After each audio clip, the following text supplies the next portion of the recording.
Hello, welcome to QUT News. Hello.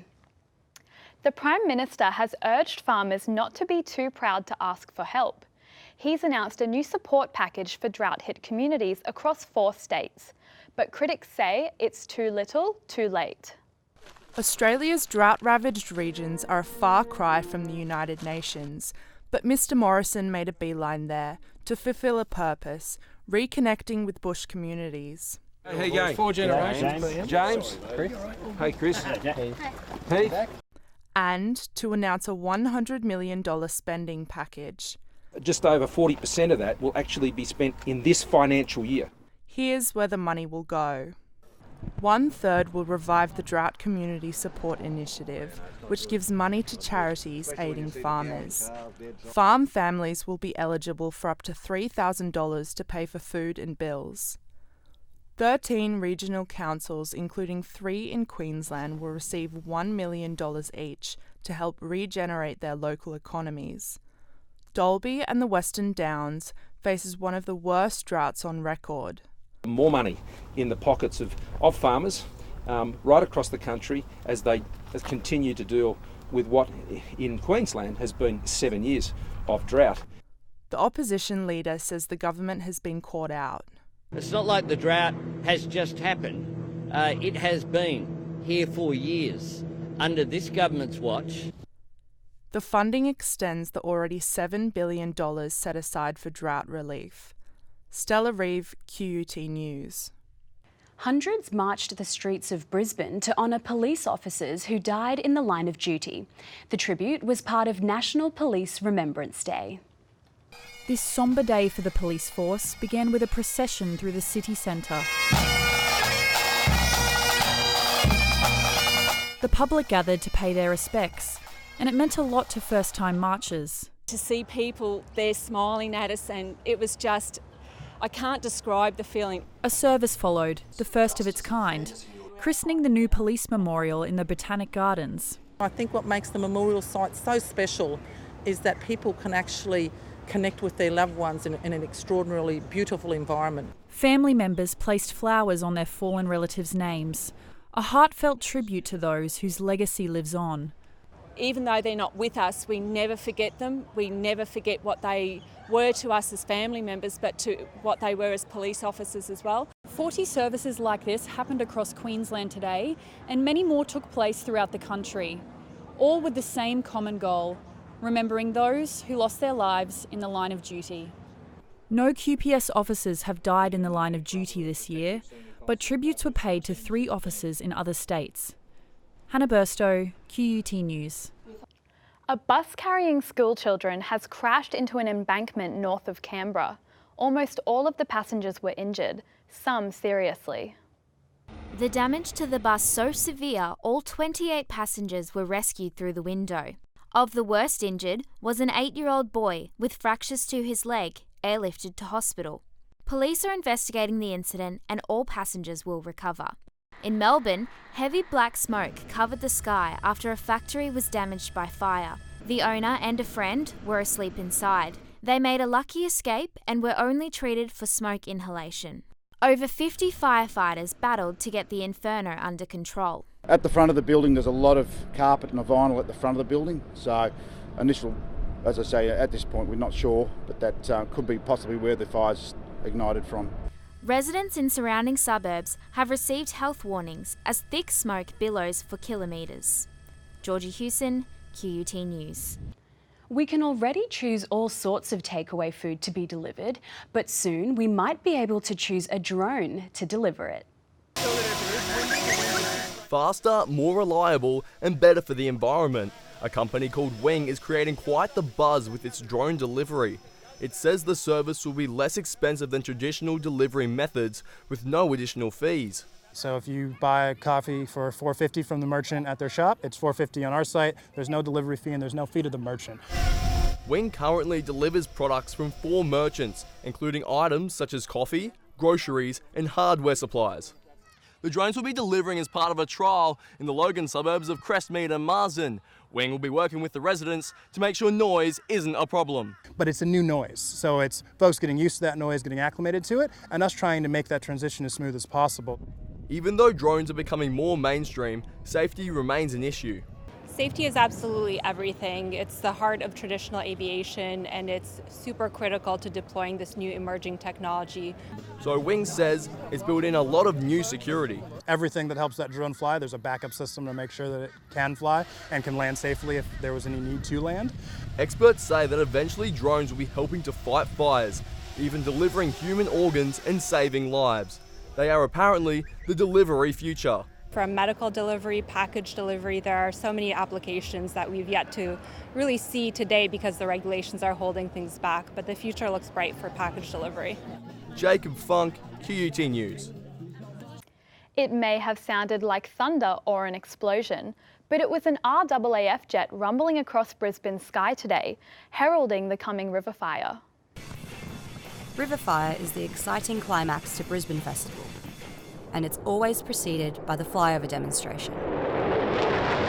The Super Hornet, a fast-flying jet, did a practice run today.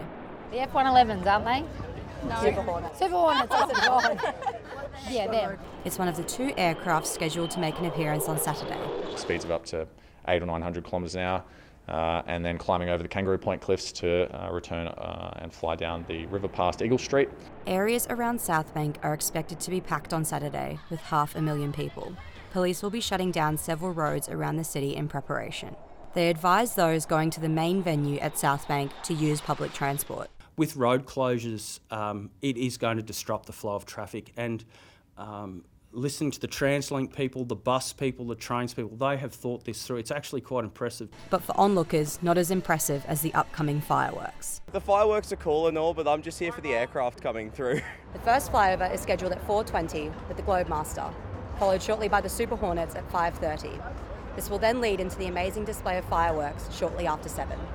Elizabeth Neal, QUT News. The veil will be lifted on some of Brisbane's most historic buildings. 119 properties will be unlocked for the 10th anniversary of Open House. Brisbane's hottest properties, young and old, will take centre stage from the 12th to the 13th of October. Organisers are encouraging residents to look up and take in Brisbane's skyline. And Open House gives them a chance to understand more about their city than they perhaps normally do, and people respond very positively. Mr Middleton says the event gives residents a reason to love their city. The reason is pride, city pride. People are curious and people like to be proud of their city. Queensland's oldest Catholic chapel will open its doors, and the volunteers are excited to share the building's history. I think it's a very good initiative. I've been to a few of those open days myself for things that I've taken for granted growing up in Brisbane. Churches, government buildings and offices with a sustainability focus will all feature. Notable spots for this open house include 1 William Street, the old Adderton Convent and the world's largest commercial timber building. Entry is free, but some addresses require early registration to avoid disappointment. Pagan Blight, QUT News. Updating our main story, the Prime Minister pledges $100 million for drought-stricken Queensland farmers, and he urges farmers not to be too proud to ask for help. And still to come, the latest from AFL Grand Final Eve.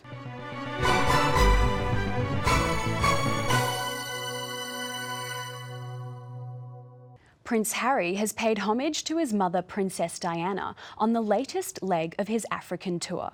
He's now visiting conservation and health projects in Botswana. This is part of the Prince's solo trip away from wife Meghan and baby Archie, who remain in Cape Town.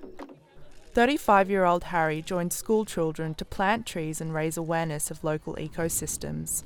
I don't think there's anyone that's not involved in conservation in somehow or shouldn't be involved in conservation somehow. Botswana provided relief for him after his mother's death and helped him to recover. I have some of my closest friends here over the years, and I came here when I was 97, 98, straight after my mum died. I feel deeply connected to this place and to Africa. The Prince will also visit his charity, Centre Bali, which tries to improve the mental health of young people with HIV. He'll also dedicate a new wildlife passage on the border of Namibia, Zambia and Zimbabwe. 15 years I've been coming here. It's a sense of escapism, a real sense of purpose. The trip comes after wife Meghan met with women at Mothers to Mothers, a charity that works with females living with HIV and employs and trains them to become frontline health workers. Stella Reeve, QUT News. And one of Harry's cousins has just announced her engagement. Princess Beatrice, daughter of Prince Andrew and his former wife Sarah Ferguson, is to marry her longtime boyfriend Edoardo Mapelli Mozzi. Buckingham Palace says the wedding will take place in 2020. Andrew and Sarah sent the couple their best wishes for a wonderful future together. The British public wanted to call it Boaty McBoatface, but an outcry left the nation's new polar research vessel with a more distinguished name, Sir David Attenborough. He and Royals William and Kate were there for the launching of the 129-metre icebreaker. It carries a crew of 30 for Arctic research. British PM Boris Johnson can't seem to stay out of trouble at the moment. He is refusing to apologise for his Brexit remarks regarding a murdered Labour MP. Criticism is coming from all corners at Boris Johnson, even his own sister calling him tasteless. During the debate over Brexit, he remarked that the best way to honour the memory of Joe Cox would be to get Brexit done. But Cox was a staunch opponent of leaving the EU murdered by an extremist. Labour MP Jess Phillips says she's not angry with Johnson over his comments. I actually don't feel anger towards the Prime Minister. I feel pity for those of you who still have to toe his line. However, Ms Phillips says Johnson's most powerful response would be an apology. I want to ask the Prime Minister to apologise and to tell him that the bravest, strongest thing to say is sorry. British opposition leader Jeremy Corbyn says the PM should consider how his words affect both sides of the bitter Brexit debate that's tearing the country apart. Our member, Joe Cox, was murdered by a far-right activist shouting, "Britain first, this is for Britain." The language that politicians use matters. Boris Johnson still maintains he'll pull out of Brexit at the end of the month, with or without a deal. A deal with the EU now seems almost impossible. Sam Wilson, QUT News. The scandal engulfing Donald Trump is said to have set a precedent for international relations. After the release of a presidential phone call, Ukrainian politicians fear future leaks. The Ukraine has found itself in a tough spot after the leak of its president's phone conversation with Donald Trump. The US president is facing an impeachment inquiry. Now, a former Ukrainian foreign minister has expressed his surprise that any conversation between two world leaders should be made public. Still very unusual to release such a call, and for me it's a fundamental precedent for the whole international relations in the future. The transcript reported Donald Trump attempted to pressure the Ukrainian president to investigate political rival Joe Biden. The controversial phone call has since been denied by both presidents. But as it set a precedent. Everybody now has to think twice about saying something. Democrats in the US believe the release of the transcript has only helped their case for impeachment. They believe it proves their case that Donald Trump has undermined the Constitution. And the former foreign minister agrees it was an unusual move. Best knowledge, there are no legal means how to press the presidential administration to release it, because according to our law, it's confidential. President Trump continues to shrug off the controversy. Federica Williamson, QUT News. The lights on the Eiffel Tower in Paris have gone out in honour of former President Jacques Chirac. He died on Thursday at the age of 86 after decades dominating French politics. The tower lights were turned off as a mark of respect to a man widely credited with strengthening France's position on the world stage. He will be given a hero's funeral. After years of a closed-door policy, Saudi Arabia is opening up to tourists. The ultra-conservative Muslim kingdom hopes to develop a new sector. The world's #1 oil exporter wants the world to come and see it. The Saudis have introduced a tourist visa open to 49 countries. We have a great culture where many tourists would love to come and explore this culture and learn more about it and see it and experience it. The country is also easing its dress code for tourists, but wants them to remain respectful. The abaya is optional. We will definitely make it clear for people when they apply for visa, whether online or at the counter, they will know the dress code. However, access to the Muslim holy cities of Mecca and Medina will be restricted for tourists. Meanwhile, Saudi Arabia's neighbor, Qatar, plans to keep it cool for the 2022 World Cup. There were worries about the heat, but experts are virtually air conditioning every stadium chair. This is engineeringly designed in order to make sure that the air will engulf the spectators and make them live in a small bubble. The tiny seat diffusers will keep temperatures at a comfortable 24 degrees, and Qatar says it will provide the smallest carbon footprint of any World Cup. There's no air travel in the country. A lot of the travel is going to be on metro, which is carbon neutral. Federica Williamson, QUT News. A young British model will become the first double amputee to walk the runway in the history of Paris Fashion Week. The 9-year-old is paving the way for others. Daisy Mae Dimitri's legs were amputated when she was just 18 months old because of a genetic disease. Now she's on the world's biggest fashion stage.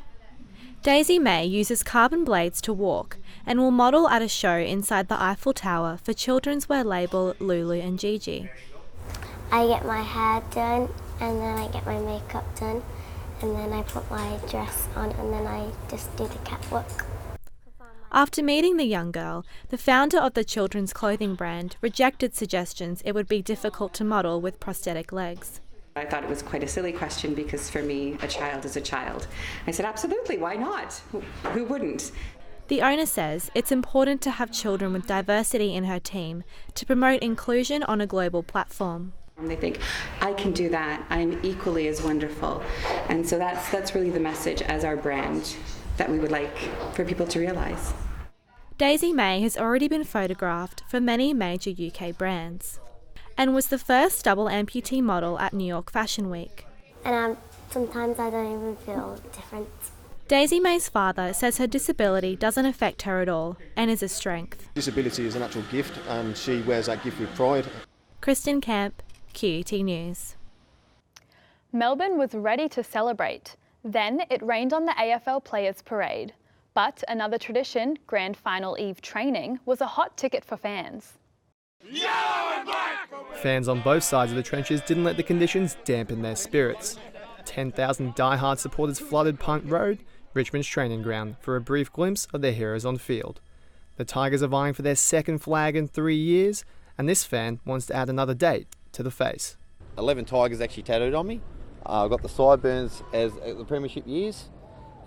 Jesus Christ and a Richmond jumper on top of my skull. However, Richmond players aren't getting too far ahead of themselves. It's a hard, tough, brutal industry and it's a hard, tough, brutal game. The side that goes hardest for the longest is going to probably win tomorrow. We're both very proud clubs. We're both looking forward to the opportunity. It's going to be a ding-dong battle. Their opponents, Greater Western Sydney, are the underdogs, but getting plenty of backing from those who won't go with Richmond.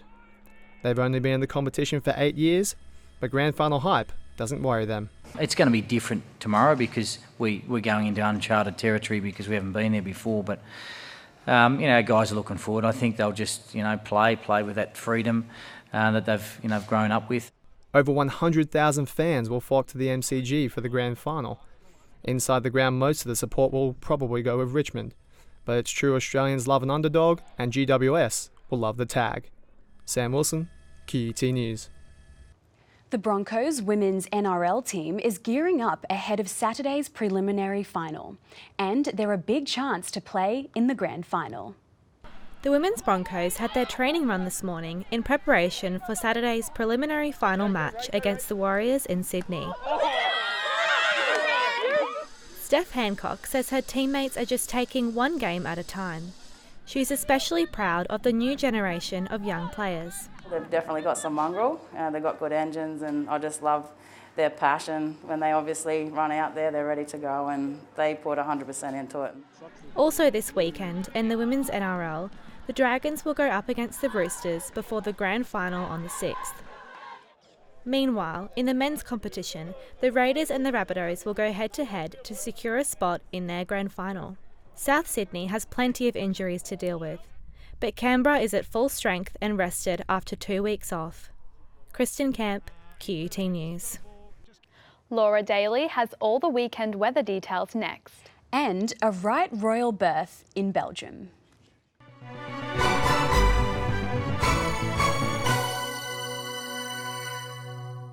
Hello, Friday's been warm and sunny, but there's warnings for storms coming into the weekend. It was a fine day on both the sunny and Gold Coasts, reaching the mid-20s. Nice and warm in Ipswich, a maximum temperature of 30.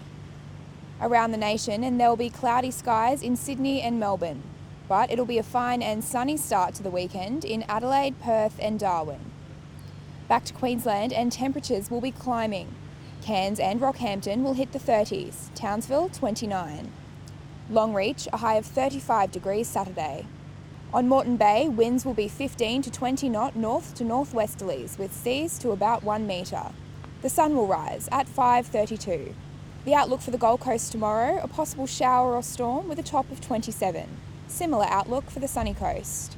Looking ahead for Brisbane, possibly bad news for Riverfire with predictions of a thunderstorm Saturday evening. Sunday, it'll be mostly sunny, and Monday, the clouds return and a top of 27 degrees. That's all the weather for now. Have a great weekend. Finally tonight, we've already a little royal coverage in this bulletin, but we can't leave out the birth of an emperor penguin in Antwerp. He's both royal and increasingly rare. The baby emperor, named Urban, is the first male chick to be born in 3 years. Urban's egg was watched closely by zookeepers for the incubation period of 62 days, then treated as he should be, royally. It has already spent a night in the incubator to drive for its well-being, because the chick must work very hard to break out of an egg. So hard, in fact, that eventually Urban needed a helping hand to see the light of day. It was then that we presented the little boy to his father, Eddie, on Sunday morning. His mother, Ra, was born 3 years ago into the same penguin colony. Now she has a boisterous baby boy and an excited group of keepers. The boy is very active, communicates well, everything is doing well. There are only 60,000 emperor penguins left in the wild, and they are classified as a near-threatened species. So, the birth of any new emperor is always a grand affair. Kristen Camp, QUT News. That brings you up to date with QUT News. Goodbye for now. Goodbye.